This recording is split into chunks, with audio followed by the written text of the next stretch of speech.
Hey everybody, welcome back to Video Mess. So today we're continuing series, the Unported playlist, where I take a look at some of my favorite unported arcade games of all time. And today we're playing Raizing's last shmup when they were a company released on the Capcom Xeon 1 hardware, Brave Blade. This is a really fun game, but it has been almost 15 years since I last played it. And what I'm doing today is a blind playthrough. It's been 15 years since I checked it out. It was on my list of games to cover, so this is the first time in almost 15 years that I've played this game. So we're going to see how good I can do with absolutely no experience whatsoever. Before I get too far involved though, do me a huge favor, go down below, hit like and subscribe, and ring that notification bell. Definitely helps us out. And if you feel so inclined to want to support the channel, you got a Patreon link down below as well. But Raizing and Aiding have an absolute Hall of Fame list of good shmups in arcades. They are one of the best shmup developers of all times, and Brave Blade is definitely a good effort from them. But for their final game, I would definitely put this more in a B category versus an A category. It's a lot of fun, but it is not my favorite shmup from the Raizing team. That's not to say it's bad, it just doesn't do everything right for me. But again, if you love this genre, you absolutely probably already know about this game, and if you've never played a bullet hell shmup before, I don't know that I would actually start with Brave Blade. It is fun, it is difficult, it has all the things you want out of a bullet hell shmup. It just doesn't have the same level of charm, but maybe that's just down to the art style. I love more of the cave style shmups or the Raizing shmups that have a little more color in them. This definitely has a lot of like a steampunk mechanical nature to it. But what it does have and have in spades is really good bullet patterns and a lot of challenge. And so far I've done okay with not having played this game in the last 15 years, but I get later in the game, it's definitely going to start stealing a lot more of my quarters.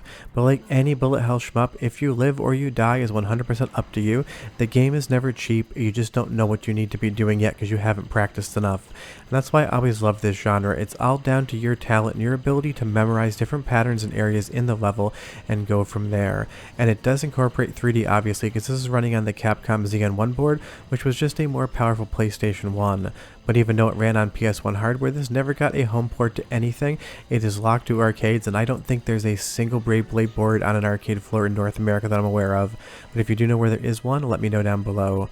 But the boss enemies have absolute great titles. Moon Sacrificer is just so good of a name for a boss. We get up into space here. It basically looks like a TIE fighter mixed with something from the Raizing universe, and it just works in the context of the game in and of itself. All of the bosses have challenging bullet patterns, and some of them are geometric, but others feel very organic, which is a nice mix of the two. And you will see here we use our blade, but the guard was broken. It is a risk versus reward mechanic, and because it's been so long since I played this game, I'm probably not doing it completely well. But it also acts as almost a bomb attack where it gives you invulnerability and you're able to attack anything on the screen at your leisure. But as we move further into the game, I do like that it brightens up. We start with those drab browns and blacks and grays, but as we get up into the cloud line here, you can see all the islands underneath us. It looks like a tropical paradise where we attack all of these ships. So the game definitely doesn't hew towards that darkness the entire time. It's just pretty dark at the start and then colors up a little bit later on in the game. But again, Raizing just made great shmups, and mechanically this is super sound.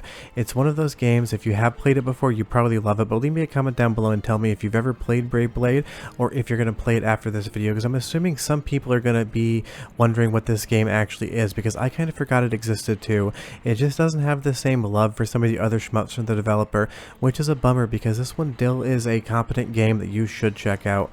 But I love that we have this gigantic flying fortress. Almost feels like something out of Sonic Adventure with Eggman's Fortress. I know I'm just making that up, but it feels like what it feels like to me. But the shooting mechanics are good. All of the graphics look good for PlayStation 1 era hardware. The bullet patterns are great. This game does everything right. It's just the theming that I don't really jive with. But Great Mouth Nightmare here. It's so nice of the developers to name a ship after your mother.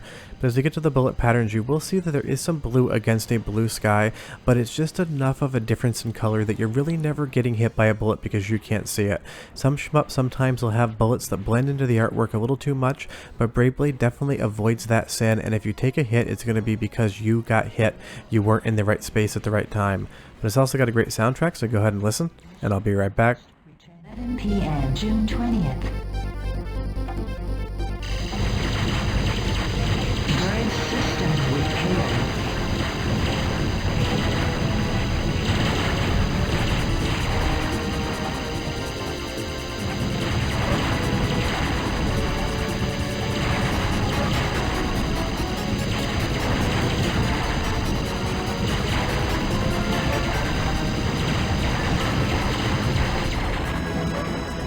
Level up, level up, level up.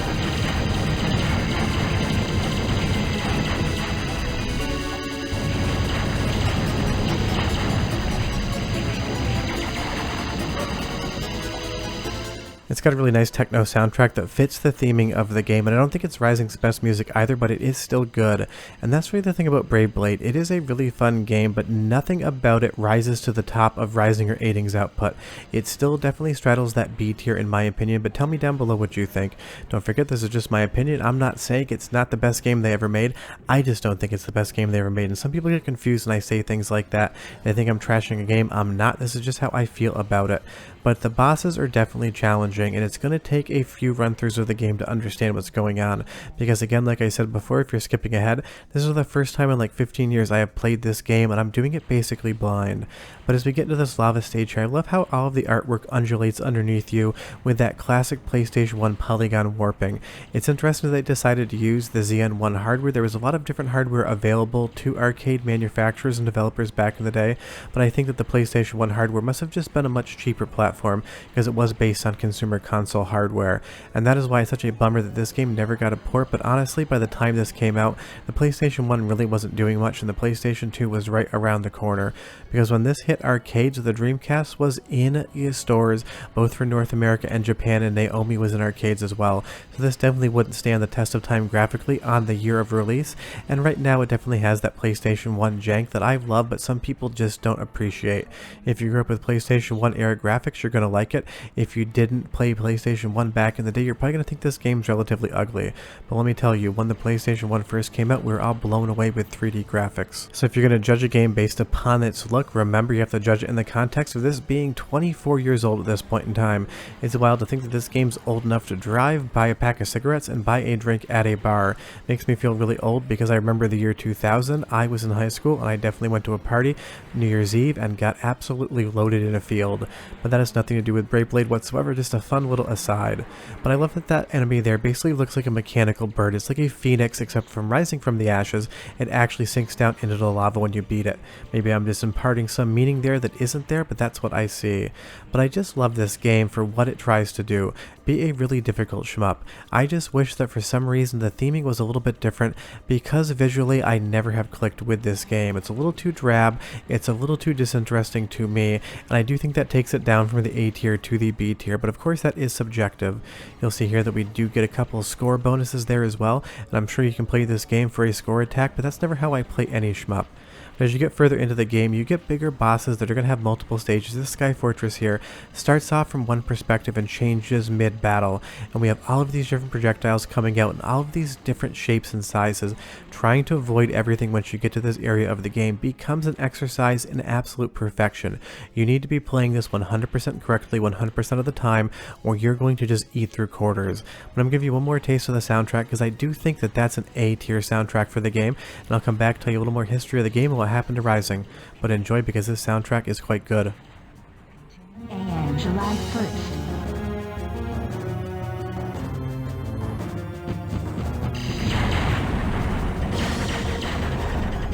Level up, level up.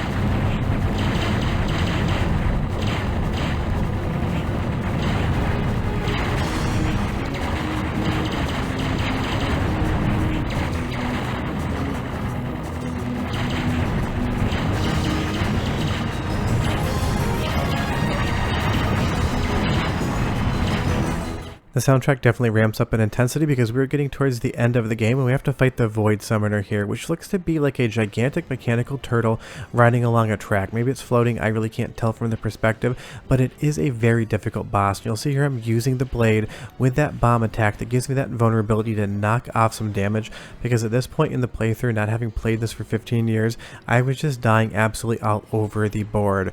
But the thing about this game is I don't love it. I think it's a very decent game, but I am going to continue to play it to try to get better at it, to see if it actually makes me like it more, because that's the thing. The more you learn a shmup, the more time you get to spend with it, the more time it can grow on you. Some of my most favorite shmups of all time are definitely games that when I first played I was kind of 50-50 on and just gave a little bit more of a shot. But if this is your favorite game, tell me down below why it is. I would be curious to hear different people's opinions, especially ones that have played this for a ton of time.